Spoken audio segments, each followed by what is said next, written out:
Pana tishwa, pana ogopa. Unaogopa nini? Lakini unaogopa. Kwa hivyo sisi kama wanaazimio, si waendawazimu, sipezi tu kuelewana, sivyo?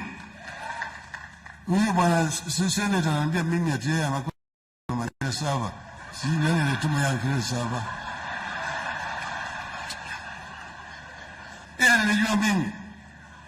Kwa hiyo kisisi yeye akipiga kelele huko mimi naangalia tu. Najua atapoa. Karibu na mwisho, Your Excellency. Karibu na mwisho, Your Excellency. Mimi nataka niwaombe msamaha. Mimi sasa nataka kuomba. Nataka nikuombe msamaha wewe, na nimuombe naibu wa rais msamaha, na nimuombe Mheshimiwa Raila Odinga msamaha.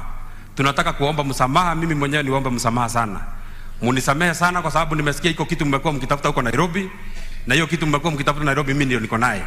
Mpaka nikasikia mlifanya mpaka maandamano huko Nairobi mkaribu mali ya watu. Mlikitafuta kitu ilikuwa inaitwa sava na mimi ndio niko na sava. Hiyo sava mlikuwa mnatafuta huko Nairobi mimi nimeshafungua. Na Mheshimiwa Raila Odinga nimefungua ile sava na nikaona hii watu walitulima. Hii watu hawatukuwashinda. Hii watu maneno yao ni kama ndio walitushinda. Vile nimefungua hiyo sava nimeangalia na unajua Your Excellency, Kimathi nimeshukuru hapa. Kura ilipigwa 610.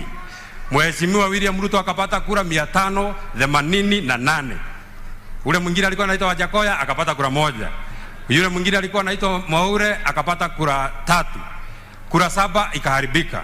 Kura 10 ikapatiwa Raila Amolo Odinga. Sasa sava hapa Jabini inasema watu walitushinda.